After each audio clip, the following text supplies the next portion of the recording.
ನಮಸ್ಕಾರ.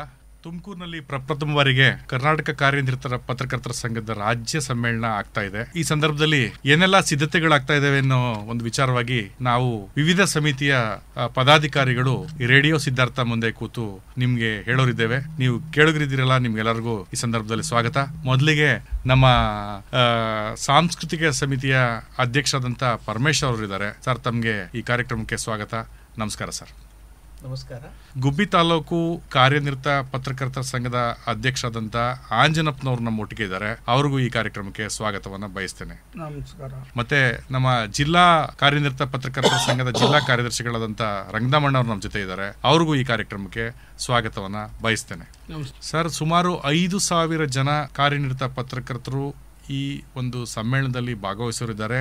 ಮತ್ತೆ ವಿವಿಧ ಗಣ್ಯರು, ರಾಜಕೀಯ ಮುಖಂಡರು, ವಿದ್ಯಾರ್ಥಿಗಳು, ಸಾರ್ವಜನಿಕರು, ಹಾಗೆ ಏನೆಲ್ಲ ಈ ಕಾರ್ಯಕ್ರಮದ ನೋಡೋಕೆ ಬರ್ತಕ್ಕಂಥ ಸಾರ್ವಜನಿಕರು ಎಲ್ಲರೂ ಈ ಕಾರ್ಯಕ್ರಮದಲ್ಲಿ ಭಾಗವಹಿಸಿದರಿದ್ದಾರೆ. ಈ ಕಾರ್ಯಕ್ರಮಕ್ಕೆ ಈಗಾಗಲೇ ಸಿದ್ಧತೆಗಳು ಸಾಕಷ್ಟು ನಡೀತಾ ಇದೆ. ಈ ಸಿದ್ಧತೆಗಳ ಒಂದು ರೂಪರೇಷೆ ಹೇಗಿರುತ್ತೆ ಅಂತೇಳಿ ನಾವು ನಮ್ಮ ಸಾಂಸ್ಕೃತಿಕ ಸಮಿತಿಯ ಅಧ್ಯಕ್ಷರಾದಂಥ ಪರಮೇಶ್ ಅವ್ರನ್ನ ಕೇಳ್ಬೇಕಂತ ಇದ್ದೀವಿ. ಸರ್, ಸಾಂಸ್ಕೃತಿಕವಾಗಿ ಈ ಒಂದು ಸಮ್ಮೇಳನದಲ್ಲಿ ಏನೆಲ್ಲ ಸಿದ್ಧತೆಗಳನ್ನು ತಾವು ಮಾಡ್ಕೊಂಡಿದ್ದೀರಾ ಅಂತೇಳಿ ರೇಡಿಯೋ ಸಿದ್ಧಾರ್ಥ ಮೂಲಕ ತಮ್ಮ ಒಂದು ಮಾತನ್ನ ಜನರಿಗೆ ಮತ್ತೆ ಯಾರು ಕಾರ್ಯಕ್ರಮದಲ್ಲಿ ಭಾಗವಹಿಸ್ತಾ ಇದ್ದಾರೆ ಅವ್ರಿಗೆಲ್ಲರಿಗೂ ತಿಳಿಸ್ಕೊಡ್ಬೇಕು ಅಂತೇಳಿ ಕೇಳ್ತೇನೆ ಸರ್. ಎಲ್ಲರಿಗೂ ನಮಸ್ಕಾರ.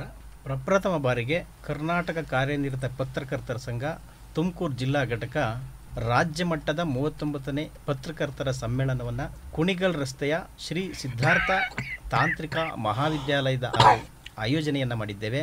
ಈ ಒಂದು ಸಮ್ಮೇಳನದಲ್ಲಿ ರಾಜ್ಯಾದ್ಯಂತ ಸುಮಾರು 5,000ಕ್ಕೂ ಹೆಚ್ಚು ಪತ್ರಕರ್ತರು ಈ ಸಮ್ಮೇಳನದಲ್ಲಿ ಭಾಗಿಯಾಗ್ತಾ ಇದ್ದಾರೆ.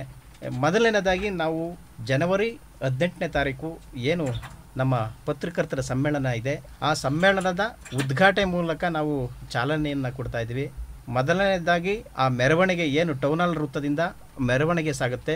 ರಾಜ್ಯದ ಮತ್ತು ಜಿಲ್ಲೆಯ ಧಾರ್ಮಿಕ ಕ್ಷೇತ್ರದ ಪೂಜ್ಯರುಗಳಾದಂತಹ ಶ್ರೀ ಶಿವಾಚಾರ್ಯ ಸ್ವಾಮೀಜಿಗಳು ಮತ್ತು ವೀರೇಶಾನಂದ ಸರಸ್ವತಿ ಸ್ವಾಮೀಜಿ ಹಾಗೆ ಜಪಾನಂದ ಸ್ವಾಮೀಜಿಗಳು ಈ ಮೆರವಣಿಗೆಗೆ ಚಾಲನೆಯನ್ನು ಕೊಡ್ತಾರೆ. ಹಾಗೆ ಗೃಹ ಸಚಿವರು ಹಾಗೂ ತುಮಕೂರು ಜಿಲ್ಲಾ ಉಸ್ತುವಾರಿ ಸಚಿವರಾದಂತಹ ಹಾಗೆ ನಮ್ಮ ಏನು ಕಾರ್ಯಕ್ರಮ ಸಮ್ಮೇಳನ ಇದೆ, ಈ ಸಮ್ಮೇಳನದ ಗೌರವಾಧ್ಯಕ್ಷರಾಗಿರ್ತಕ್ಕಂಥ ಡಾಕ್ಟರ್ ಜಿ ಪರಮೇಶ್ ರವರು ಈ ಮೆರವಣಿಗೆಗೆ ಉದ್ಘಾಟನೆಯನ್ನು ಮಾಡಲಿದ್ದಾರೆ. ಹಾಗೆ ಮುಖ್ಯ ಅತಿಥಿಗಳಾಗಿ ನಮ್ಮ ನಗರದ ಶಾಸಕರಾದಂತಹ ಜಿ.ಬಿ. ಜ್ಯೋತಿ ಗಣೇಶ್ ಹಾಗೆ ಮಾಜಿ ಸಂಸದರಾಗಿರ್ತಕ್ಕಂತಹ SP ಮುದ್ದನ್ಮೇಗೌಡರು ಹಾಗೆ ನಮ್ಮ ಮಾಜಿ ಸಚಿವರಾದಂತಹ ಹಾಗೆ ಪತ್ರಕರ್ತರು ಆಗಿರುವಂತಹ ಸೊಗಡು ಶಿವಣ್ಣನವರು ಇರ್ತಾರೆ. ಹಾಗೆ ಮಾಜಿ ಸಂಸದರಾದಂತಹ GS ಬಸವರಾಜು, ಮಾಜಿ ಶಾಸಕರಾದಂತಹ DC ಗೌರಿಶಂಕರ್ ಮತ್ತೆ ಡಾಕ್ಟರ್ ರಫೀಕ್ ಅಹಮದ್ ಮತ್ತೆ ಗಂಗಹನ್ಮಯ್ಯನವರು ಹಾಗೆ ಪ್ರಜಾಪ್ರಗತಿ ಸಂಪಾದಕರಾಗಿರ್ತಕ್ಕಂತಹ S ನಾಗಣ್ಣನವರು ಹಾಗೆ ನಮ್ಮ ತುಮಕೂರು ವಿಶ್ವವಿದ್ಯಾಲಯದ ಕುಲಪತಿಗಳಾದಂತಹ ಪ್ರೊಫೆಸರ್ M ವೆಂಕಟೇಶ್ವರಲು ಹಾಗೆ ಕನ್ನಡ ಸಾಹಿತ್ಯ ಪರಿಷತ್ ಅಧ್ಯಕ್ಷರಾದಂತಹ KS ಸಿದ್ದಲಿಂಗಪ್ಪನವರು ಹಾಗೆ ಸರ್ಕಾರಿ ನೌಕರರ ಸಂಘದ ಅಧ್ಯಕ್ಷರಾಗಿರ್ತಕ್ಕಂಥ N ನರಸಿಂಹರಾಜು ಮತ್ತೆ ಗೃಹ ಸಚಿವರ ಕಾರ್ಯದರ್ಶಿಗಳಾದಂತಹ ಆಪ್ತ ಸಹಾಯಕರಾದಂತಹ ಡಾಕ್ಟರ್ ಚನ್ನಬಸಪ್ಪನವರು ನಮ್ಮ ಮೆರವಣಿಗೆಗೆ ಚಾಲನೆ ಕೊಡ್ತಾರೆ. ಮೆರವಣಿಗೆಯಲ್ಲಿ ಏನೆಲ್ಲ ಇರ್ತದೆ ಅಂತ ಹೇಳಿ ಹೇಳ್ಬೋದು ಸರ್? ಸರ್, ಮೆರವಣಿಗೆ ಯಾವ್ಯಾವ ಕಲಾ ತಂಡಗಳಿರ್ತದೆ, ಮೆರವಣಿಗೆ ಎಲ್ಲಿಂದ ಪ್ರಾರಂಭ ಆಗ್ತದೆ, ಯಾವ್ಯಾವ ಕಲಾ ತಂಡಗಳು, ಇಡೀ ರಾಜ್ಯದ ಕಲಾ ತಂಡಗಳು ಭಾಗವಹಿಸ್ತಾ ಇದಾವ ಅಥವಾ ಇಡೀ ಜಿಲ್ಲೆಯ ಕಲಾ ತಂಡಗಳು ಭಾಗವಹಿಸ್ತಾ ಇದಾವ, ಈ ಮೆರವಣಿಗೆ ಎಲ್ಲಿಂದ ಎಲ್ಲಿವರೆಗೂ ಪ್ರಾರಂಭ ಆಗ್ತದೆ ಅಂತ ಹೇಳ್ಬೋದು ಸರ್? ಖಂಡಿತ ಸರ್, ಖಂಡಿತ ಸರ್. ಮೆರವಣಿಗೆ ಟೌನ್ ಹಾಲ್ ವೃತ್ತದಿಂದ SSIT ಕಾಲೇಜಿನವರೆಗ ಮೆರವಣಿಗೆ ಸಾಗುತ್ತೆ. ಮೆರವಣಿಗೆಯಲ್ಲಿ ಸುಮಾರು 15ಕ್ಕೂ ಹೆಚ್ಚು ಕಲಾ ತಂಡಗಳು ಅವತ್ತು ತಮ್ಮ ಪ್ರದರ್ಶನವನ್ನ ಮೆರವಣಿಗೆ ಮೂಲಕ ಕೊಡ್ತಾರೆ. ಮೊದಲನೇದಾಗಿ ಚಂಡೆವಾದ್ಯ, ರಾಜ್ಯಾದ್ಯಂತ ಏನು ರಾಜ್ಯದ ಪ್ರಚಲಿತವಾಗಿರುತ್ತಂತ ಒಂದು ಚಂಡೆವಾದ್ಯ ಹಾಸನ ಜಿಲ್ಲೆಯಿಂದ ಬರುತ್ತೆ.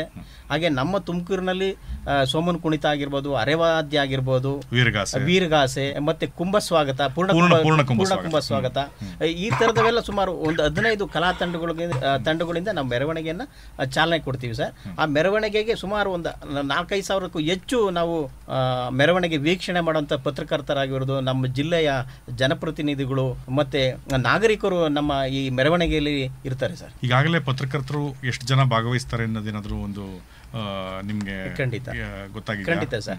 ನಾವು ಒಂದು ನಮ್ಮ ಪತ್ರಕರ್ತರು ನಮ್ಮ ಸಮ್ಮೇಳನಕ್ಕೆ ವಸತಿ ವ್ಯವಸ್ಥೆಗೆ ನಮ್ಮದೇ ಆದಂತ ಒಂದು ಗ್ರೂಪ್ ಅನ್ನು ಮಾಡಿದ್ವಿ. ಆ ಗ್ರೂಪ್ ಅಲ್ಲಿ ಈಗ 2,500ಕ್ಕೂ ಹೆಚ್ಚು ಜನ ಗೂಗಲ್ ರಿಜಿಸ್ಟ್ರೇಷನ್ ಅದರಲ್ಲಿ ಈಗ ನಮ್ಮಲ್ಲಿ ನೋಂದಾಯಿಸಿಕೊಂಡಿದ್ದಾರೆ. ಒಂದು 2,000ಕ್ಕೂ ಹೆಚ್ಚು. ಕನಿಷ್ಠ ಅಂದ್ರೆ ಈಗ ನಮಗೆ ನಿನ್ನೆ ಸಂಜೆ ಬಂದಂತ ಮಾಹಿತಿ ಪ್ರಕಾರ 2,400 ಜನಕ್ಕೂ ಹೆಚ್ಚು ಪತ್ರಕರ್ತರು ರಾಜ್ಯದ ಎಲ್ಲಾ ಭಾಗಗಳಿಂದ ನೋಂದಾವಣಿ ಮಾಡ್ಕೊಂಡಿದ್ದಾರೆ ಸರ್. ಎಷ್ಟು ಜನ ಭಾಗವಹಿಸಬಹುದು ಅಂತ ಕನಿಷ್ಠ? ಏಕೆಂದ್ರೆ ನಮ್ಮ ನೋಂದಾವಣಿಗೆ 2,500 ಇದೆ.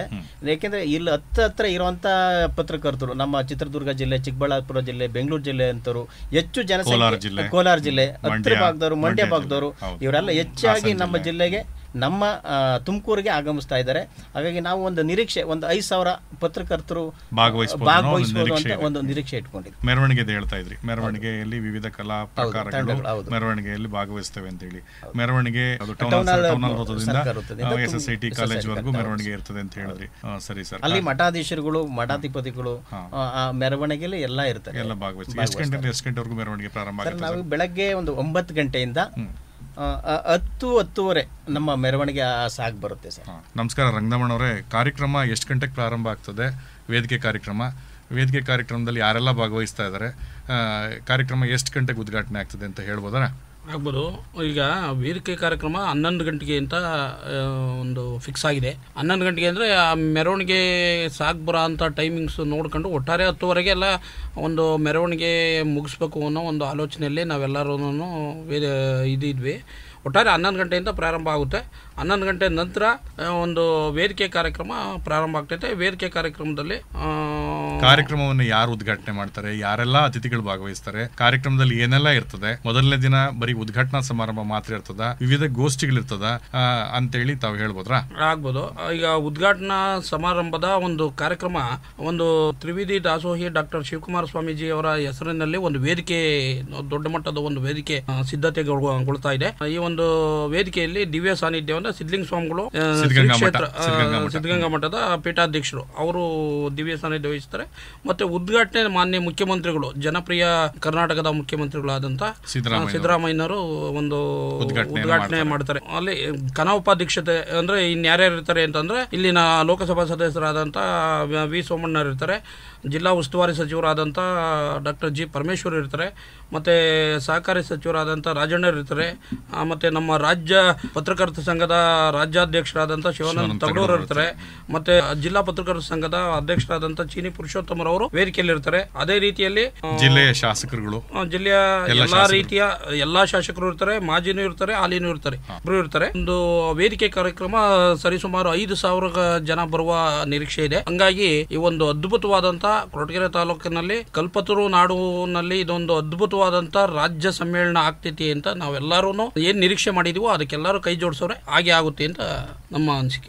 ಈ ಸಮ್ಮೇಳನಕ್ಕೆ ಸಂಬಂಧಪಟ್ಟಂತೆ ಗುಬ್ಬಿ ತಾಲೂಕಿನ ಕಾರ್ಯನಿರತ ಪತ್ರಕರ್ತರ ಸಂಘದ ಅಧ್ಯಕ್ಷರಾದಂಥ ಆಂಜನಪ್ಪನವರು ಏನ್ ಸಂದೇಶ ಕೊಡ್ತೀರಾ ಅಂತ ಹೇಳಿ ಸಮ್ಮೇಳನಕ್ಕೆ ಭಾಗವಹಿಸಲಿರೋ ಒಂದು ಸಮ್ಮೇಳನದ ಪ್ರತಿನಿಧಿಗಳಿಗೆ ತಾವು ಏನಾದರೂ ಒಂದು ಸಂದೇಶ ಕೊಡಬೇಕು ಅಂತೇಳಿ ನಾನು ಈ ಸಂದರ್ಭದಲ್ಲಿ ಕೇಳ್ತೀನಿ. ಸಾರ್ವಜನಿಕರಲ್ಲಿ ಮನವಿ ಏನಂದರೆ 39ನೇ ಪತ್ರಕರ್ತರ ಸಮ್ಮೇಳನ ತುಮಕೂರಿನಲ್ಲಿ ನಡೆಯೋದ್ರಿಂದ ಈ ಸಮ್ಮೇಳನಕ್ಕೆ ಇಡೀ ಜಿಲ್ಲೆಯ ಹಾಗೂ ತಾಲೂಕಿನ ವಿವಿಧ ತಾಲೂಕಿನಿಂದ ಎಲ್ಲರೂ ಆರ್ಥಿಕ ಸಹಾಯವನ್ನು ನೀಡಿದ್ದಾರೆ. ಅವರಿಗೆ ತುಂಬ ಕೃತಜ್ಞಪೂರ್ವಕವಾಗಿರ್ತೇವೆ.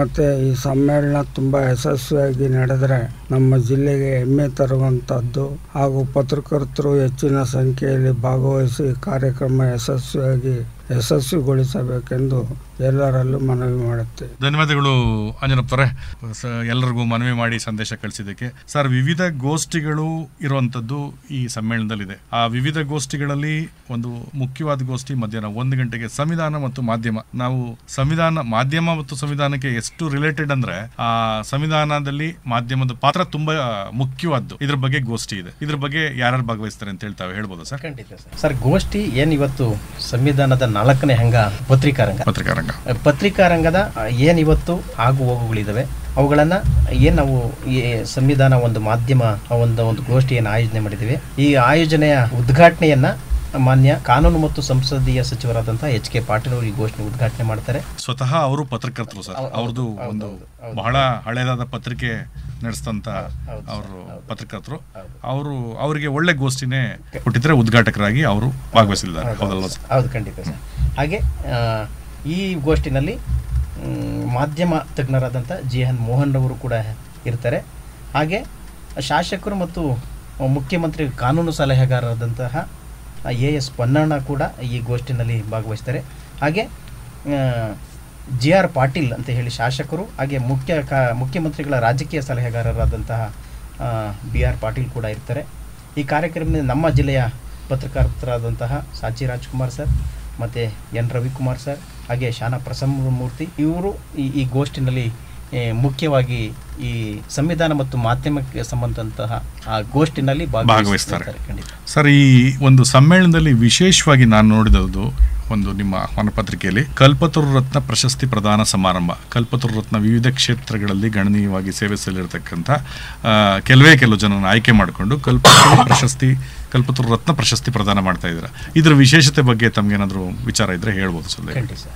ಮೊಟ್ಟ ಮೊದಲನೇದಾಗಿ ನಮ್ಮ ಪತ್ರಕರ್ತರ ಸಮ್ಮೇಳನದಲ್ಲಿ ಒಂದು ಕಲ್ಪತರು ರತ್ನ ಅಂತ ಹೇಳಿ ಈ ಪ್ರಶಸ್ತಿಯನ್ನ ನಾವು ಘೋಷಣೆ ಮಾಡಿದ್ದೇವೆ. ಈ ಘೋಷಣೆಗೆ ಈಗಾಗಲೇ 15 ಜನ ನಾವು ಆಯ್ಕೆ ಮಾಡಿದ್ದೇವೆ. ಒಂದು 15 ಜನನ ಆಯ್ಕೆ ಮಾಡಿಕೊಂಡಿದ್ದೇವೆ. ಆಯಾಯ ಕ್ಷೇತ್ರಗಳಲ್ಲಿ ಅಂದರೆ ಶಿಕ್ಷಣ ಕ್ಷೇತ್ರ, ಉದ್ಯಮದಲ್ಲಿರ್ಬೋದು, ಕೈಗಾರಿಕೆನಲ್ಲಿರ್ಬೋದು, ಸಮಾಜ ಸೇವೆ ಆಗಿರ್ಬೋದು, ಹೀಗೆ ನಾನಾ ಬಗೆಗಳಲ್ಲಿ ದುಡಿದಂಥ ಸಾಧನೆ ಮಾಡಿರೋಂತಕ್ಕಂಥ ಸಾಧಕರನ್ನ ಒಂದು 15 ಜನ ಸಾಧಕರನ್ನ ನಾವು ಗುರುತಿಸಿ ಅವರಿಗೆ ಒಂದು ಕಲ್ಪತರು ರತ್ನ ಪ್ರಶಸ್ತಿಯನ್ನು ಕೊಡಬೇಕು ಅಂತ ಹೇಳಿ ನಮ್ಮ ಜಿಲ್ಲಾ ಘಟಕ ತೀರ್ಮಾನ ಮಾಡಿ ಆ ಪ್ರಶಸ್ತಿಯನ್ನು 15 ಜನನ್ನ ಆಯ್ಕೆ ಮಾಡಿದ್ದೇವೆ ಸರ್. ಧನ್ಯವಾದಗಳು ಸರ್. ಸರ್, ಈ ಒಂದು ಸಮ್ಮೇಳನದ ಬಗ್ಗೆ ಇನ್ನೇನಾದರೂ ಮಾತಾಡೋದಿದೆಯಾ ರಂಗನಮಣ್ಣವ್ರೆ? ಏನಾದರೂ ಹೇಳೋದಿದೆಯಾ? ಈಗ ಭಾಗವಹಿಸ್ತಕ್ಕಂಥ ಪ್ರತಿನಿಧಿಗಳಿಗೆ ಮತ್ತೆ ನಿಮ್ಮ ಪತ್ರಿಕಾ ಸ್ನೇಹಿತರಿಗೆ ರಾಜ್ಯ ಮಟ್ಟದಲ್ಲಿ ಎಲ್ಲ ವಿವಿಧ ಜಿಲ್ಲೆಗಳಿಂದ ಭಾಗವಹಿಸ್ತಾ ಇದ್ದಾರೆ, ಇವರಿಗೆ ಏನಾದರೂ ಈ ಕಾರ್ಯಕ್ರಮದಲ್ಲಿ ಭಾಗವಹಿಸೋದಕ್ಕೆ ಸಂದೇಶ ಕೊಡೋದಿದೆಯಾ ತಾವು? ಹೌದು, ಅಂದರೆ ಇಲ್ಲಿ ರಾಜ್ಯ ಪತ್ರಕರ್ತರ ಸಮ್ಮೇಳನ ಅಂತ ಏನು 39ನೇ ರಾಜ್ಯ ಸಮ್ಮೇಳನ ನಡೀತಾ ಇದೆ, ಅದು ನಮ್ಮ ತುಮಕೂರು ಜಿಲ್ಲೆಗೆ ತರುವಂಥ ಸಂದರ್ಭದಲ್ಲಿ ನಾವು ಒತ್ತಾಯ ಮಾಡಿದಂಥ ಇದು ಅಷ್ಟೇ ಒತ್ತಡ ಜಾಸ್ತಿ ಇತ್ತು. ಸುಮಾರು 3-4 ಜಿಲ್ಲೆಯವರು ನಮಗೆ ರಾಜ್ಯ ಸಮ್ಮೇಳನ ಕೊಡಿ ಅಂತ ಕೇಳುವಂಥ ಸಂದರ್ಭದಲ್ಲಿ ನಮ್ಮ ಹಕ್ಕೊತ್ತಾಯನೂ ಸಹ ಭಾಳ ಸ್ಟ್ರಾಂಗಾಗಿ ಭಾಳ ನಾವು ನೀಟಾಗಿ ಮಾಡಿಕೊಡ್ತೀವಿ ಅಂತ ರಾಜ್ಯಾಧ್ಯಕ್ಷರಿಗೆ ಓಲೈಸೋ ರೀತಿಯಲ್ಲೇ ಆಗ್ಬೋದು, ಅಲ್ಲಿನ ಹಕ್ಕೊತ್ತಾಯದ ಸಂದರ್ಭದಲ್ಲಿ ಆಗ್ಬೋದು, ನಮ್ಮ ಧ್ವನಿ ಸ್ವಲ್ಪ ಜಾಸ್ತಿ ಆಯ್ತು ಅಂತಲೂ ಅನಿಸುತ್ತೆ. ಮತ್ತು ಬೆಂಗಳೂರು ರಾಜಧಾನಿ ಬೆಂಗಳೂರಿಗೆ ಹತ್ತಿರವಾದಂಥ ಇದಾಗಿರೋದ್ರಿಂದ ಸ್ವಲ್ಪ ರಾಜ್ಯ ಮಟ್ಟದ ಸಮ್ಮೇಳನ ಬಹಳ ವಿಶೇಷವಾಗಿ ಬಹಳ ಅದ್ದೂರಿಯಾಗಿ ನಡಿಬೋದು ಅನ್ನೋ ಒಂದು ಅಧ್ಯಕ್ಷರಿಗೆ ಒಂದು ಅರಿವಾದ ಮಟ್ಟಕ್ಕೆ ಮತ್ತು ಅಧ್ಯಕ್ಷರು ಸಂಬಂಧಪಟ್ಟಂತ ಕಮಿಟಿ ಏನು ಅಂತಿಮವಾಗಿ ಅಲ್ಲೇ ನಿರ್ಧಾರ ಮಾಡ್ತು ತುಮಕೂರಿನಲ್ಲಿ 39ನೇ ರಾಜ್ಯ ಸಮ್ಮೇಳನ ನಡೆಯುತ್ತೆ ಅಂತ ಘೋಷಣೆ ಮಾಡಿದಂಥ ಸಂದರ್ಭದಲ್ಲಿ ನಮ್ಮೆಲ್ಲರಿಗೂ ಅಚ್ಚರಿ ಆಯಿತು. ಅಲ್ಲಿದ್ವಿ, ಬಹಳ ಸಂತೋಷವಾಗಿ ನಾವೆಲ್ಲರೂ ಒಟ್ಟಿಗೆ ಸೇರಿ ಈ ಒಂದು ಯಾವುದೇ ವೈಮನಸ್ಸು ಇಲ್ದಲೆ ಎಲ್ಲಾ ಪತ್ರಕರ್ತರು, ಇಡೀ ಜಿಲ್ಲೆಯ ಎಲ್ಲಾ ಪತ್ರಕರ್ತರು ವೈಮನಸ್ಸು ಇನ್ನೊಂದು ಮತ್ತೊಂದು ಏನೇ ಬಂದ್ರು ಯಾವುದೂ ಇದಾಗ್ದಲೆ ಬಹಳ ಸುಸೂತ್ರವಾಗಿ ಈ ಒಂದು ರಾಜ್ಯ 39ನೇ ಸಮ್ಮೇಳನವನ್ನು ಬಹಳ ಅದ್ದೂರಿಯಿಂದ ನಡಿಬೇಕು ಅಂತ ಎಲ್ಲರ ಮನಸ್ಸಲ್ಲೂ ಇದೆ. ಎಲ್ಲರೂ ಸಹಕಾರ ಕೊಡ್ತಾವ್ರೆ, ಎಲ್ಲರೂ ಒಟ್ಟೊಟ್ಟಿಗೆ ಕೆಲಸ ಮಾಡ್ತಾವ್ರೆ. ಈ ಒಂದು 39ನೇ ರಾಜ್ಯ ಸಮ್ಮೇಳನ ತುಮಕೂರಲ್ಲಿ ಇಡೀ ರಾಜ್ಯಕ್ಕೆ ಮಾದರಿಯಾಗಿ ಅದ್ದೂರಿಯಾಗಿ ಬಹಳ ಸುಸೂತ್ರವಾಗಿ ನಡೀತೈತೆ ಅಂತ ಹೇಳ್ಬೋದು. ಸರ್, ಪತ್ರಕರ್ತರ ರಾಜ್ಯ ಮಟ್ಟದ ಸಮ್ಮೇಳನ ಏನ್ ನಡೀತಾ ಇದೆ, ಆ ಸಮ್ಮೇಳನದಲ್ಲಿ ಎಲ್ಲ ಪತ್ರಕರ್ತರು ಭಾಗವಹಿಸ್ತಾ ಇದ್ದಾರೆ, ಎಲ್ಲ ಪತ್ರಕರ್ತರು ಸಹಕಾರ ನೀಡ್ತಾ ಇದ್ದಾರೆ. ಅದರ ಜೊತೆಗೆ ಈ ಸಮ್ಮೇಳನಕ್ಕೆ ಒಂದು ಬೆನ್ನೆಲುಬಾಗಿ ನಿಂತ್ಕೊಂಡು ಈ ಸಮ್ಮೇಳನ ಇಲ್ಲೇ ಆಗಬೇಕು, ಹೀಗೆ ಆಗಬೇಕು ಅಂತೇಳಿ ನಮಗೆಲ್ಲ ಮಾರ್ಗದರ್ಶನ ಕೊಟ್ಟು ಹಣಕಾಸಿನ ನೆರವು ಕೊಡಿಸಿ ಜಾಗನೂ ಕೊಟ್ಟಿರ್ತಕ್ಕಂಥ ಜಿಲ್ಲಾ ಉಸ್ತುವಾರಿ ಸಚಿವರು, ಒಂದು ಈ ಸಂಸ್ಥೆ SSIT ಸಂಸ್ಥೆ ಮಾಲೀಕರು, ಸಿದ್ಧಾರ್ಥ ಸಂಸ್ಥೆ ಮಾಲೀಕರು ಆದಂಥ ಅವರು ಡಾಕ್ಟರ್ G ಪರಮೇಶ್ವರ್ ಅವ್ರನ್ನ ಇವತ್ತು ಈ ಸಂದರ್ಭದಲ್ಲಿ ಕೃತಜ್ಞತೆ ಸಲ್ಲಿಸಲೇಬೇಕಾಗುತ್ತೆ. ಯಾಕೆಂದರೆ ಅವರಿಲ್ದಲೇ ಇದ್ರೆ ಈ ಮಟ್ಟಕ್ಕೆ ಸಮ್ಮೇಳನ ಈ ಅದ್ದೂರಿಯಾಗಿ ಆಗಲಿಕ್ಕೆ ಸಾಧ್ಯನೇ ಇಲ್ಲ. ಯಾಕೆಂದರೆ ಎಲ್ಲ ಹಂತದಲ್ಲೂ ಅವರ ಸಹಕಾರ ಇದ್ದೇ ಇದೆ.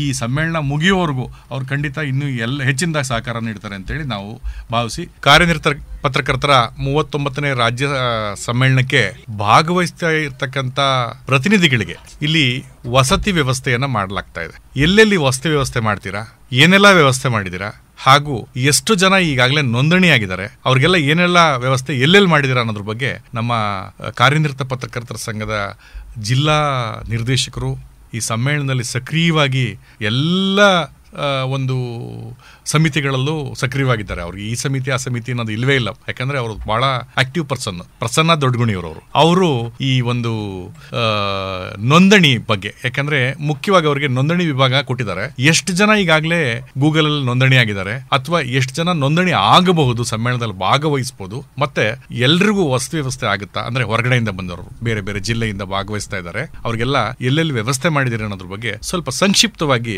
ವಿವರಣೆ ನೀಡಬೇಕು ಅಂತೇಳಿ ನಾನು ಈ ಸಂದರ್ಭದಲ್ಲಿ ಕೇಳ್ತೇನೆ. ಖಂಡಿತವಾಗಿಯೂ ತುಮಕೂರು ಜಿಲ್ಲೆಯಲ್ಲಿ ನಮ್ಮ ಕಲ್ಪತರು ನಾಡಿನಲ್ಲಿ ನಡೀತಾ ಇರುವಂತಹ ಒಂದು ಬಹಳ ವಿಶೇಷವಾದಂತಹ ಕಾರ್ಯಕ್ರಮ ಇದು ಪತ್ರಕರ್ತರ ಸಮ್ಮೇಳನ. ಸುಮಾರು 91 ವರ್ಷಗಳ ಇತಿಹಾಸ ಇದೆ ನಮ್ಮ ಕರ್ನಾಟಕ ಕಾರ್ಯನಿರತ ಪತ್ರಕರ್ತರ ಸಂಘಕ್ಕೆ. 91 ವರ್ಷಗಳಿಂದನೂ ಕೂಡ ನಿರಂತರವಾಗಿ ಕೆಲಸ ಮಾಡ್ಕೊಂಡ್ ಬರ್ತಾ ಇದೆ. ಅದರಲ್ಲೂ ಇತ್ತೀಚಿನ ದಿನಗಳಲ್ಲಿ ಸಮ್ಮೇಳನ ಅಂತ ಹೋದಂತಹ ಸಂದರ್ಭದಲ್ಲಿ ನಮಗೆ ರಾಜ್ಯದ ಹಲವು ಭಾಗಗಳಲ್ಲಿ ಸಮ್ಮೇಳನ ನಡೆದಿದೆ. ಸೊ ಇದು ನಮ್ಮ 39ನೇ ಸಮ್ಮೇಳನ. ಜನವರಿ 18 ಮತ್ತು 19ನೇ ತಾರೀಕು ನಡೀತಾ ಇರುವಂತದ್ದು ಶನಿವಾರ ಮತ್ತೆ ಭಾನುವಾರ. ಸುರೇಶ್ ಅವರೇ, ನಮಗೆ ಒಂದು 6,000 ಕರ್ತರು ಇಡೀ ಜಿಲ್ಲೆಯಿಂದ ಬರುವಂತಹ ಸಾಧ್ಯತೆ ಇದೆ ಅಂತ ನಾವು ಭಾವಿಸ್ತಾ ಇದ್ದೇವೆ. ಈಗಾಗಲೇ 2,400 ಜನ ನಮಗೆ ರಿಜಿಸ್ಟರ್ ಆಗಿದ್ದಾರೆ. ಆನ್ಲೈನ್ ಅಲ್ಲಿ 2,400 ಜನ ರಿಜಿಸ್ಟರ್ ಆಗಿದ್ದಾರೆ. ಇನ್ನೂ ಸಾವಿರಾರು ಜನ ಪತ್ರಕರ್ತರು ಬರುವಂತವ್ರು ಇದ್ದಾರೆ. ಪತ್ರಕರ್ತರ ಜೊತೆ ಕೇವಲ ಪತ್ರಕರ್ತರು ಮಾತ್ರ ಅಲ್ಲ, ಇಡೀ ಅವ್ರ ಕುಟುಂಬ ಕೂಡ ಬರಬೇಕು ಅನ್ನೋದು ನಮ್ಮ ಆಸೆ ಇದೆ. ಸೊ ಹೆಚ್ಚು ಜನ ಬಂದಂತ ಸಂದರ್ಭದಲ್ಲಿ ಪತ್ರಕರ್ತರ ಜೀವನ ಏನು ಅನ್ನೋದ್ರ ಬಗ್ಗೆ ಕೂಡ ನಮ್ಮ ಕುಟುಂಬದವರು ಕೂಡ ತಿಳ್ಕೋಬೇಕು ಅಂತೇಳಿ ಅವ್ರಿಗೂ ಕೂಡ ನಾವು ಬರೋದಕ್ಕೆ ಕೇಳಿದ್ದೇವೆ. ಸೊ ಎಲ್ಲರೂ ಕೂಡ ಬರ್ತಿದ್ದಾರೆ. ಈ ನಡುವೆ ನಮಗೆ ಎಲ್ಲ ಕಡೆ ಅವರು ಉಳ್ಕೊಳ್ಳೋದಕ್ಕೆ ವಸತಿ ವ್ಯವಸ್ಥೆ ಬಹಳ ಚೆನ್ನಾಗಿ ಮಾಡಿದೀವಿ ನಾವು. ಸೊ ಅವ್ರಿಗೆ ಲಾಡ್ಜಿಂಗ್ ವ್ಯವಸ್ಥೆ ತುಮಕೂರು ನಗರದಲ್ಲೇ ಮಾಡಿದೀರಾ? ತುಮಕೂರು ತುಮಕೂರು ನಗರ ಮತ್ತೆ ಹತ್ತಿರದಲ್ಲಿರುವಂತಹ ಪ್ರದೇಶಗಳಲ್ಲಿ ಮಾಡಿದಿವಿ. ಕೆಲವು ವಸತಿ ನಿಲಯಗಳನ್ನ ತಗೊಂಡಿದ್ದೇವೆ, ಲಾಡ್ಜಿಂಗ್ ತಗೊಂಡಿದ್ದೇವೆ. ನಮ್ಮ ಪರಮಪೂಜ್ಯ ಶ್ರೀ ಶಿವಕುಮಾರ ಮಹಾಸ್ವಾಮೀಜಿ ಅವರ ಸಿದ್ಧಗಂಗಾ ಮಠದಲ್ಲಿ ನಮಗೆ ಎಲ್ಲಾ ರೀತಿಯ ವ್ಯವಸ್ಥೆ ಆಗ್ತಾ ಇರುವಂತದ್ದು. ಸೊ ಮಹಿಳೆಯರಿಗೆ ಪ್ರತ್ಯೇಕವಾದಂತಹ ವ್ಯವಸ್ಥೆಯನ್ನ ಮಾಡಿದ್ದೇವೆ. ಸೊ ಬರುವಂತ ಎಲ್ರಿಗೂ ಕೂಡ ಬಹುತೇಕ ನಮಗೆ 18, 19ನೇ ತಾರೀಕು ಕಾರ್ಯಕ್ರಮ ಇದ್ರೂ ಕೂಡ ಬಿಜಾಪುರ, ಬಳ್ಳಾರಿ, ಧಾರವಾಡ, ಬೀದರ್, ಬಳ್ಳಾರಿಯಿಂದ ಬರುವಂತ ಬಹಳ ದೂರದಿಂದ ಬರೋರು ನಮಗೆ ಬಹುತೇಕ 17ನೇ ತಾರೀಕೆ ಬಂದ್ಬಿಡ್ತಾರೆ. ಸೊ 17ನೇ ತಾರೀಕು ಬಂದ್ರೆ ಅವ್ರು ರೈಲ್ವೆ ಸ್ಟೇಷನ್ ಇಂದ ಬರ್ತಾರ ಅಥವಾ ಬಸ್ ಇಂದ ಬರ್ತಾರ, ಅವ್ರಿಗೆ ಎಲ್ಲಿಂದ ಬಂದ್ರು ಕೂಡ ಈಗಾಗಲೇ ಅವ್ರಿಗೆ ನಾವು ಎಲ್ಲಿ ವಸತಿಯನ್ನ ಕೊಟ್ಟಿದೀವಿ ಅನ್ನೋದು ಕೂಡ ಮಾಹಿತಿ ಕೊಟ್ಬಿಟ್ಟಿದ್ವಿ. ಸೊ ಬಸ್ಸಿನ ವ್ಯವಸ್ಥೆ ಕೂಡ ನಾವು ಮಾಡ್ತೇವೆ. ಸೊ ವಾಹನದ ವ್ಯವಸ್ಥೆ ಆಗಿದೆ. ಸೀದಾ ಅವ್ರು 17ನೇ ತಾರೀಕು ಬಂದ್ರೆ ಅವ್ರ ವಾಹನದ ಮೂಲಕ ಅವ್ರಿಗೆ ಎಲ್ಲಿ ಉಳ್ಕೋಬೇಕು ಆ ಎಲ್ಲಾ ವ್ಯವಸ್ಥೆಗಳು, ವಾಹನದ ವ್ಯವಸ್ಥೆ ಉಚಿತವಾಗಿದೆಯೋ ಅಥವಾ ಉಚಿತವಾಗಿ ಎಲ್ಲವೂ ಕೂಡ ನಮ್ಮ ತುಮಕೂರು ಜಿಲ್ಲೆಯ ಸ್ನೇಹಿತರುಗಳು ಸಹಕಾರವನ್ನು ಹೆಚ್ಚು ರೀತಿಯಲ್ಲಿ ಕೊಡ್ತಿದ್ದಾರೆ. ಸೊ ಅವ್ರ ವ್ಯಾಪಾರಿಗಳಿರ್ಬೋದು, ಶಾಲಾ ಕಾಲೇಜುಗಳ ಕಾರ್ಯದರ್ಶಿಗಳಿರ್ಬೋದು, ಎಲ್ಲ ಖಾಸಗಿ ಶಾಲೆಗಳ ಬಸ್ಸುಗಳನ್ನು ನಾವು ತಗೊಂಡಿದ್ದೇವೆ. ಸೊ ಸರ್ಕಾರಿ ಬಸ್ಸುಗಳು ಕೂಡ ತಗೊಂಡಿದ್ದೇವೆ. ನಮ್ಮ ಪತ್ರಕರ್ತರು 2 ದಿನಗಳ ಕಾಲ ಅವ್ರು ಎಲ್ಲೇ ಓಡಾಡಿದ್ರು ಕೂಡ ಉಚಿತವಾಗಿ ನಾವು ಮಾಡೋದಕ್ಕೆ ವ್ಯವಸ್ಥೆಯನ್ನು ಮಾಡಿದ್ದೇವೆ. ಸೊ ಅದಾದ ನಂತರವೂ ಕೂಡ ಒಂದು ಚಿಕ್ಕದಾದ ಒಂದು ಪ್ರವಾಸ ಕೂಡ ನಾವು ಮಾಡಬೇಕು ಅಂತ ಅನ್ಕೊಂಡಿದ್ದೇವೆ. ಸೊ ಬೇರೆ ಬೇರೆ ಜಿಲ್ಲೆಯಿಂದ ಬರುವಂತವ್ರಿಗೆ ತುಮಕೂರಿನ ಸುತ್ತಮುತ್ತಲಿರುವಂತಹ ಏನು ಪ್ರವಾಸಿ ತಾಣಗಳಿದಾವೆ, ಧಾರ್ಮಿಕ ಸ್ಥಳಗಳಿದಾವೆ, ಆ ಎಲ್ಲಾ ಸ್ಥಳಗಳಿಗೂ ಕೂಡ ನಮ್ಮ ತುಮಕೂರು ಜಿಲ್ಲೆಯ ಬಗ್ಗೆ ಅವರಿಗೆ ಮಾಹಿತಿ ಕೊಡಬೇಕು ಅಂತ ಹೇಳಿ ಒಂದು ದಿನ ನಾವು ಪ್ರವಾಸವನ್ನು ಕೂಡ ಮಾಡ್ತಾ ಇದ್ದೇವೆ. ಸೊ ಹಾಗಾಗಿ ದಯವಿಟ್ಟು ತಾವೆಲ್ಲರೂ ಕೂಡ ಕುಟುಂಬ ಸಮೇತರಾಗಿ ಬರಬೇಕು ಅನ್ನೋದು ನಮ್ಮ ಆಸೆ ಇದೆ. ಸೊ ಅವ್ರಿಗೆ ಬೇಕಾದಂತ ಎಲ್ಲ ಮೂಲಭೂತ ಸೌಲಭ್ಯಗಳನ್ನ ನಾವು ಒದಗಿಸ್ಕೊಡೋದಕ್ಕೆ ನಮ್ಮ ತುಮಕೂರು ಜಿಲ್ಲಾ ಘಟಕ ಸಿದ್ಧವಾಗಿ ನಿಂತಿದೆ. ರಾಜೇಶ್ ಅವರೇ, ಧನ್ಯವಾದಗಳು ಸರ್. ಸರ್ ಪರಮೇಶ್ವರ, ಆಗ್ಲೇ ಮಾತಾಡ್ತಾ ನಾವು ಸಾಂಸ್ಕೃತಿಕ ಕಾರ್ಯಕ್ರಮಗಳ ಬಗ್ಗೆ ಮಾತಾಡ್ತಾ ಇದ್ವಿ. ಸಾಂಸ್ಕೃತಿಕ ಕಾರ್ಯಕ್ರಮಗಳು ಈಗ ಕಾರ್ಯಕ್ರಮಕ್ಕಿಂತ ಮೊದಲು ಸಾಂಸ್ಕೃತಿಕ ಕಾರ್ಯಕ್ರಮಗಳು ಕೆಲವು ನಡೀತವೆ, ಗೋಷ್ಠಿಗಳಿಗಿಂತ ಮುಂಚೆ ಸಾಂಸ್ಕೃತಿಕ ಕಾರ್ಯಕ್ರಮಗಳು ನಡೀತವೆ, ಅದೇ ರೀತಿ ಸಂಜೆ ಸಾಂಸ್ಕೃತಿಕ ಕಾರ್ಯಕ್ರಮಗಳು ನಡೀತವೆ. ಇದಕ್ಕೆಲ್ಲ ಯಾವ ರೀತಿ ಸಿದ್ಧತೆ ಮಾಡ್ಕೊಂಡಿದ್ದೀರಾ ಅಂತ ತಾವು ಹೇಳ್ಬೋದಾ? ಖಂಡಿತ ಸರ್. ಬೆಳಗ್ಗೆ 18ನೇ ತಾರೀಕು ಏನ್ ಮುಖ್ಯಮಂತ್ರಿಗಳು ಬರ್ತಾ ಇದ್ದಾರೆ, ಆ ವೇದಿಕೆಯಲ್ಲಿ ನಮ್ಮ ಜಿಲ್ಲೆಯ ನಮ್ಮ ತುಮಕೂರು ನಗರದ ದಿಬ್ಬೂರ್ ಮಂಜು ಮತ್ತು ತಂಡದವರದಿಂದ ಒಂದು ಗೀತ ಗಾಯನ ಕಾರ್ಯಕ್ರಮ ಇರುತ್ತೆ. ಆ ವೇದಿಕೆಯಲ್ಲಿ ನಾಡಗೀತೆ, ಭಕ್ತಿಗೀತೆ, ಜನಪದ ಗೀತೆಗಳು, ಹೋರಾಟದ ಗೀತೆಗಳು ಇರ್ತವೆ. ಅದರ ಒಂದು ಅತಿಥಿಯನ್ನ ಘನ ಉಪಸ್ಥಿತಿಯನ್ನ ನಮ್ಮ ರಾಜ್ಯ ಜನಪದ ಅಕಾಡೆಮಿ ಸದಸ್ಯರಾಗಿರ್ತಕ್ಕಂಥ ಮಲ್ಲಿಕಾರ್ಜುನ ಕೆಂಕೆಯವರು ಕೂಡ ಅವರ ಒಂದು ಉಪಸ್ಥಿತಿಯಲ್ಲಿ ಆ ಕಾರ್ಯಕ್ರಮ ನಡೆಯುತ್ತೆ. ಹಾಗೆ ಸಂಜೆ ಕಾರ್ಯಕ್ರಮದ ಇವೆಲ್ಲ ಉದ್ಘಾಟನೆ ಮತ್ತೆ ಗೋಷ್ಠಿ ಆದ ನಂತರ ಸಂಜೆ 7 ಗಂಟೆಗೆ ಬೆಂಗಳೂರಿನ ಖ್ಯಾತ ಗಾಯಕಿ ಶಮಿತಾ ಮಲ್ನಾಡ್ ತಂಡದವರದಿಂದ ಒಂದು ರಸಸಂಜೆ ಕಾರ್ಯಕ್ರಮವನ್ನು ನಾವು ಆಯೋಜನೆ ಮಾಡಿದ್ದೇವೆ. ಈ ರಸಸಂಜೆ ಕಾರ್ಯಕ್ರಮದಲ್ಲಿ ಜಿಲ್ಲಾಡಳಿತ ಮತ್ತೆ ಎಲ್ಲ ಅಧಿಕಾರಿ ವರ್ಗ, ಜಿಲ್ಲಾಡಳಿತದ ಅಧಿಕಾರಿ ವರ್ಗ, ನಮ್ಮ ಜಿಲ್ಲಾಧಿಕಾರಿಗಳು ಅವರ ಕುಟುಂಬ ವರ್ಗ, ನಮ್ಮ ಸಿಇಒ ಅವ್ರ ಕುಟುಂಬ ವರ್ಗ, ಆಯುಕ್ತರು ಅವ್ರ ಕುಟುಂಬ ವರ್ಗ, SP ಅವ್ರ ಕುಟುಂಬ ವರ್ಗ, ಹೀಗೆ ಎಲ್ಲಾ ಆಡಳಿತ ವರ್ಗವನ್ನ ನಾವು ನಮ್ಮ ಕಾರ್ಯಕ್ರಮದಲ್ಲಿ ಇನ್ವಾಲ್ವ್ ಮಾಡ್ಕೋಬೇಕು ಅಂತ ಹೇಳಿ ಅವ್ರಿಗೆಲ್ಲ ಕುಟುಂಬ ಸಮೇತರಾಗಿ ನಾವು ನಮ್ಮ ಸಾಂಸ್ಕೃತಿಕ ಕಾರ್ಯಕ್ರಮಕ್ಕೆ ಬನ್ನಿ ಅಂತ ಹೇಳಿ ನಾವು ಆಹ್ವಾನವನ್ನು ಕೊಟ್ಟಿದ್ದೇವೆ. ಹಾಗೆ ರಾಜ್ಯದ ನಾನಾ ಭಾಗಗಳಿಂದ ಬರುವಂಥ ಪತ್ರಕರ್ತರಿಗೆ ಒಂದು ಸಂಗೀತ ರಸಸಂಜೆವನ್ನ ಅವರಿಗೆ ಒಂದು ಮುದವನ್ನ ಕೊಡಬೇಕು. ಒಂದು ರಸಸಂಜೆ ಅದು ಕೂಡ ಒಂದು ಮಾಧ್ಯಮ, ಅವ್ರಿಗೆಲ್ಲ ಬರುವಂತ ನಮ್ಮ ಪತ್ರಕರ್ತರ ಕರ್ತವ್ಯದ ಜೊತೆಗೆ ಒಂದು ಮುದವನ್ನ ಕೊಡಬೇಕು ಅಂತ ಹೇಳಿ ಆ ಒಂದು ಸಂಜೆ ಒಂದು ಒಳ್ಳೆ ಸಾಂಸ್ಕೃತಿಕ ಕಾರ್ಯಕ್ರಮವನ್ನು ಹಮ್ಮಿಕೊಂಡಿದ್ದೀವಿ ಸರ್. ಆ ಕಾರ್ಯಕ್ರಮದಲ್ಲಿ ಸರಿಗಮಪ ಲಿಟ್ಲ್ ಚಾಂಪಿಯನ್ಸ್ ಮಕ್ಕಳು ಕೂಡ ಇರ್ತಾರೆ, ಕಲಾವಿದರು, ಕಾಮಿಡಿ ಕಿಲಾಡಿಗಳು, ಏನು ನುರಿತ ಕಾಮಿಡಿ ಕಿಲಾಡಿಗಳು ಕೂಡ ಆ ಒಂದು ಸಾಂಸ್ಕೃತಿಕ ರಸಸಂಜೆ ಕಾರ್ಯಕ್ರಮದಲ್ಲಿ ಅವರು ಕೂಡ ಭಾಗಿಯಾಗ್ತಾರೆ. ಕೆಲವು ನಮ್ಮ ಜಿಲ್ಲೆಯ ಕಲಾವಿದರು, ನುರಿತ ಕಲಾವಿದರುಗಳನ್ನ ಆ ಒಂದು ಸಾಂಸ್ಕೃತಿಕ ಕಾರ್ಯಕ್ರಮದಲ್ಲಿ ಗೌರವಿಸುವಂತ ಕೆಲಸವನ್ನು ಕೂಡ ನಾವು ಹಮ್ಮಿಕೊಂಡಿದ್ದೀವಿ ಸರ್.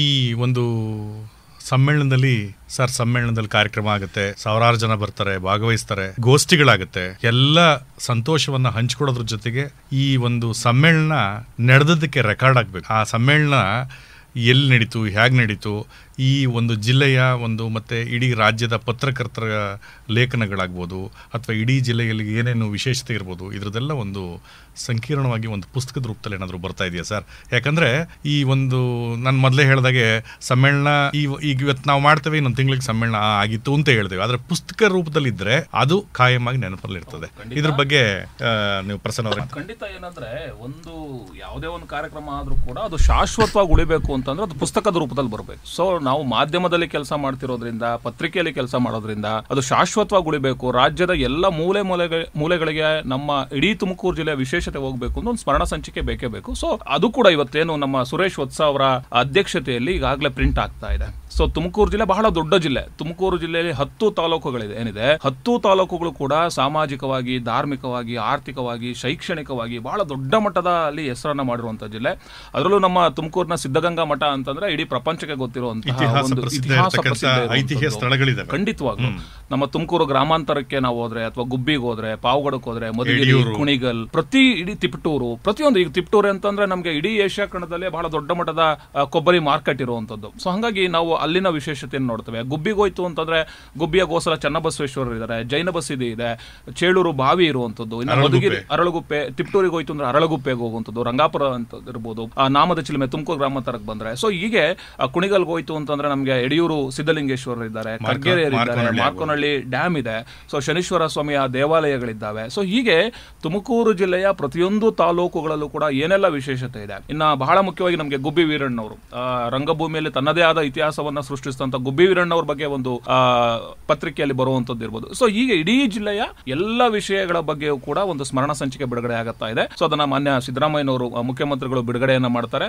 ಸೊ ಅದನ್ನ ಎಲ್ಲರಿಗೂ ಕೂಡ ನಾವು ಕೊಡಬೇಕು ಅಂತ, ಅಂದ್ರೆ ಪತ್ರಕರ್ತರು ಎಷ್ಟು ಜನ ಬರ್ತಾರೆ ಎಲ್ರಿಗೂ ಕೂಡ ಅದನ್ನು ಕೊಡಬೇಕು ಅನ್ನುವ, ಎಷ್ಟು ಜನ ನಿಮ್ಮಲ್ಲಿ ನೋಂದಣಿ ಆಗ್ತಾರೆ ನೋಂದಣಿ ಆದಂತವ್ರು ಎಲ್ರಿಗೂ ಕೂಡ ಕೊಡಬೇಕು ಅನ್ನುವ ಒಂದು ಕಾರ್ಯಪ್ರವೃತ್ತಿ ತುಂಬಾ ಚೆನ್ನಾಗಿ ನಡೀತಾ ಇದೆ. ಬಹಳ ನಮ್ಮ ಈ 39ನೇ ರಾಜ್ಯ ಪತ್ರಕರ್ತರ ಸಮ್ಮೇಳನ ಬಹಳ ವಿಶೇಷವಾಗಿ ನಡೀಬೇಕು, ಸ್ಮರಣ ಸಂಚಿಕೆ ಎಲ್ರಿಗೂ ಅದು ಸಿಗಬೇಕು ಅನ್ನುವ ನಿಟ್ಟಿನಲ್ಲಿ ಕೂಡ ನಮ್ಮ ಸುರೇಶ್ ವತ್ಸ ಅವರ ಅಧ್ಯಕ್ಷತೆಯಲ್ಲಿ ಅವರ ಇಡೀ ತಂಡ ಹಗಲು ರಾತ್ರಿ ಇರುವಂತದನ್ನು ಕೂಡ ನಾವಿಲ್ಲಿ ನೋಡ್ತಾ ಹೋಗ್ಬೋದು. ರಾಜೇಶ್ ಅವರೇ, ಸರ್ 39ನೇ ರಾಜ್ಯ ಸಮ್ಮೇಳನಕ್ಕೆ ಬರ್ತಾ ಇರ್ತಕ್ಕಂಥ ಎಲ್ಲ ಪ್ರತಿನಿಧಿಗಳಿಗೆ ಮತ್ತೆ ಭಾಗವಹಿಸ್ತಾ ಇರ್ತಕ್ಕಂಥ ಎಲ್ರಿಗೂ ನಾವು ಇನ್ನೊಮ್ಮೆ ಆತ್ಮೀಯವಾಗಿ ಸ್ವಾಗತವನ್ನ ಈ ಒಂದು ಮಾಧ್ಯಮದ ಮೂಲಕ ಕೋರ್ತಾ ಎಲ್ರಿಗೂ ನಾವು ಎಲ್ಲ ರೀತಿಯ ಒಂದು ಸುಸಜ್ಜಿತವಾದಂತ ಕಾರ್ಯಕ್ರಮದಲ್ಲಿ ಭಾಗವಹಿಸ್ತಕ್ಕಂಥ ಎಲ್ಲರಿಗೂ ಸುಸಜ್ಜಿತವಾದಂತ ಎಲ್ಲ ವ್ಯವಸ್ಥೆಗಳನ್ನು ಮಾಡ್ತೇವೆ ಅಂತ ಹೇಳಿ ಈ ಸಂದರ್ಭದಲ್ಲಿ ನಾನು ಹೇಳಕ್ ಇಷ್ಟಪಡ್ತೀನಿ ಸರ್. ನಮಸ್ಕಾರ, ಧನ್ಯವಾದಗಳು. ನಮ್ಮನ್ನ ಕರೆದು ರೇಡಿಯೋ ಸಿದ್ಧಾರ್ಥ 90.8 FM ಅವರು ಕರೆದು ಈ ಒಂದು ಸಮ್ಮೇಳನದ ಬಗ್ಗೆ ಎಲ್ಲ ಮಾತನಾಡಲಿಕ್ಕೆ ಅವಕಾಶ ಕೊಟ್ಟಿದ್ದಕ್ಕೆ ಅವರಿಗೆ ಧನ್ಯವಾದಗಳನ್ನ ಎಲ್ರಿಗೂ ಕೂಡ ನಾವು ಆ ಸಿಬ್ಬಂದಿ ವರ್ಗಕ್ಕೆ ಎಲ್ಲರಿಗೂ ಈ ಒಂದು ಮಾಹಿತಿಯನ್ನ ಹಂಚ್ತಾ ಇರುವಂತಹ ಸಿದ್ಧಾರ್ಥ ಅವರ ಎಲ್ಲ ತಂಡಕ್ಕೆ